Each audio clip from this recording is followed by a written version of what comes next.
Hey, it's Jay. This is a time-lapse video of my painting of Joaquin Phoenix in a scene in the 2019 movie Joker. I put timestamps in the description that link directly to the tips if you're looking for something specific or just want to bypass some of my rambling. I like to start off by laying down a sketch in pencil. It doesn't matter what you use, if you prefer higher quality HBs or an old-fashioned Ticonderoga, or if you like mechanical pencils, it really doesn't matter.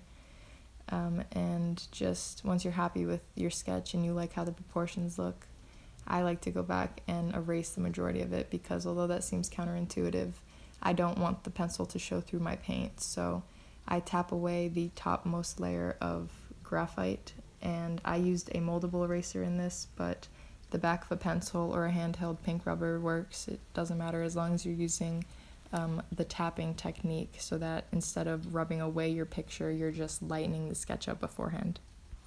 You can buy pretty much any color of acrylic paint, but in this video I'm just using primary colors and black and white because first of all, it's cheaper, it's fewer bottles, but it's also testing my understanding of how colors are related to each other and how they interact, which challenges me as an artist.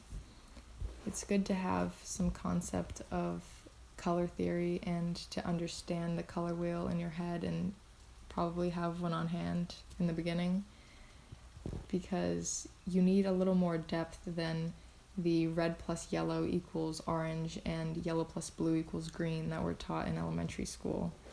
The first tip I have to share relating to working with acrylics is how to darken a color without giving it a muddy or grayed out tone.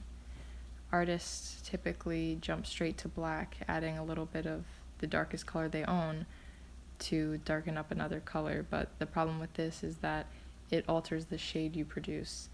And my friend taught me that you can actually darken a shade by adding a little bit of the color opposite of it on the color wheel. So for this suit jacket, to darken the red, I added a little bit of blue. It feels funny trying to give advice because I know there's still so much for me to learn, but I suppose that everyone has to start somewhere, so hopefully some of this advice is helpful to a newer artist somewhere. The left side of the suit looks started because I originally wanted to do this piece in colored pencil, but I wanted it to be in this book, and it's really hard to blend colored pencils on rough paper. You should try to use the smoothest you can find. But I could talk more about this in a separate tips and tricks video about colored pencils, but I just wanted to explain why it looks like I started, because I did, and then I primed over it and changed my plan. One reason I wanted to do this piece was because I really liked this movie. I thought it was super insightful, and I liked the contextualization of the villain, showing what created him and painting evil, no pun intended, painting evil as a force of nurture rather than nature, which is an interesting concept to explore. This specific scene that I'm recreating definitely represents, without spoiling, represents the calm before a very chaotic storm. And it's a very significant scene in relation to all the events that lead up to the climax. And this isn't a film review, that's not the purpose of this video, but I thought it was worth mentioning. I wanted to do this voiceover because I feel, especially right now with everything happening with the coronavirus and being quarantined, it's a great time to pick up a new hobby. So although you may not be able to visit your local craft store, you can visit Amazon.com, and for anyone looking to get into art, I would recommend starting off in a book like this one. This one has a rough, thick paper, so it's great for practicing with charcoal, watercolors, and obviously acrylic. And other pros starting with a book is that you can dedicate a whole page to experimenting with colors, another one to practicing highlights and shadows, and an entirely different page to practicing brush strokes like stippling and other techniques without taking up all the space that a bunch of canvases would. And having a book is also good because it keeps your artwork together and allows you to learn from your mistakes and look back to see how you've improved and progressed over time, which is fun. I'm personally using a book because I have a tendency to do individual pieces and then lose or damage them. Another reason that I wanted to do this piece that actually relates back to art is the color scheme. I think this shot is just striking. I think it's so beautiful. And the colors managed to be really vibrant, yet simultaneously muted. And I don't know why I'm so fascinated with the way they contrast, but I just think it's a really beautiful scene, and I wanted to try my hand at recreating it. This brings me to my next tip.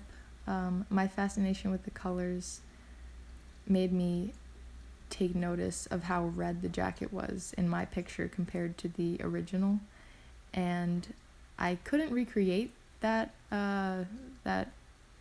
terracotta, like rusty color. I couldn't replicate it for some reason, and my jacket was a little too red. So what I did is I made a glaze by mixing yellow paint, red paint, and some water. And the more water you add, the more transparent it'll be, so I'd advise you add a little bit at a time and test it on a separate paper until you're happy with it. But this is a great way to color correct your mistakes, especially on a larger scale. And even this could be more of lighting correction too, because my highlights were a little too bright and my shadows were a little too dark. And kind of putting this color over it really neutralized the entire look and brought it together in a way I was really looking to do. I've never taken this long to focus on the details of a fabric or textures of a material, and I've also never really taken the time to look at shadows and highlights in color like this, because in my Elon Musk video, I use a 2HB pencil, and I do include his shirt, and so you see how the fabric casts shadows upon itself, but it's a lot easier when you're only thinking about where the light hits and where the shadows are casted. Whereas with colors, it's not as easy, because it's, first of all, not just two colors, and also there's a lot more variation. And I found that it helped to start by making one color, making a lot of it, because it's hard to recreate colors, but start by making one color and then breaking it up into an additional two. So you have your main color, a darker version of it, and a lighter version of it. And then I kind of tried to create a canvas, like a solid base with the mid-tone, and then it wasn't as difficult to go back in later with the highlight and the shadow tone. And I think that helped create the illusion of realism with these clothing items. I actually ended up spending so long on his outfit that I decided to double the speed of the clips on top of the fact that they're recorded in time-lapse. And my iPhone 6 records time-lapse in a way that 6 real-time seconds are condensed down into 1 time-lapse second, and I've gone and doubled it, so 12 of my seconds is only 1 in some parts of this video. I think in total this piece took me about 3.5 hours, spread out upon a couple days, but I'm trying to condense it down to close to 10 minutes. I just wanted to mention, when taking a closer look at his hair, that I used the same mid-tone highlight and shadow technique that I used for the clothing. And I should also mention that sometimes I go back and highlight and then shadow and then highlight some more and shadow some more, because if you add too much of one, obviously you have to go back and fix it until it looks how you'd like it to. While talking about the hair, I feel it's a good time to discuss brush techniques. And you should be considerate of the amount of paint on your brush at all times, because depending on what you're doing, you want to be using different amounts of paint. For the clothing, I should have used more paint so that the suit jacket would have been more defined on the edges, but when trying to depict dead ends or frizziness on top, or the way people's hair meets their forehead and their hairline, you want a softer look, and you want it to look more natural rather than a solid line. and having less paint on your brush and letting it be dry and drag lightly on the paper, this helps create the effect of hair without having to individualize each strand. This next tip is more advice for art in general, and when you're using a reference, you should really try to understand what you're doing. Here I've zoomed in so you could see adding highlights to his eyelashes. And if I were to have just seen that lighter part of his eyes and added in a lighter color aimlessly, it would have not made sense visually. And I think that not understanding your reference is what creates the disparity between the original picture and the piece based on it in many cases. And I know that the reason there's a lighter spot there is because, again, the way the light casts down on his face, it catches the ends of his eyelashes, and that's why I stippled them in on the top of his eyelids, kind of off to the edges the way that I did. It was so fun to paint the Joker because in this case, as an artist specifically, you get to strive for imperfection. And it's not very often that you get to take pride in creating the perfect mental breakdown green, and later on, smudging the makeup just right so it looks like he did it in the bathroom of his dimly lit apartment 10 minutes prior. And these are just the perks of choosing unique references rather than sticking to the typical muse, which would be an Instagram model with the, Photoshop perfect features that are a little too easy to recreate in art. It's fun to challenge yourself in these ways and go outside of your own comfort zone and the comfort zone of many right now in the art world.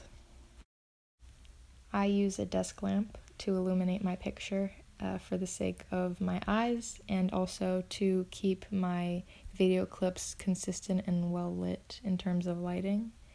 But I also periodically turn the lamp off. It might be hard to catch because of how fast the video is going, but I like to turn it off and make sure that all the colors and different details look good in a natural light, as well as an LED or an incandescent. My biggest advice is to date and sign your work always. I used to always say, why do I have to put my name on it when I know it's mine, and why do I have to write the date when I know that I did it today? But there's nothing worse than coming across an old piece and not knowing when it's from, because for me it's so fun to see yourself improve and to see how your style evolves and changes, and it's a good habit to get into. So this is the piece all done. I'm really proud of how this came out, and I hope that some of the tips I shared are helpful. Thank you so much for watching.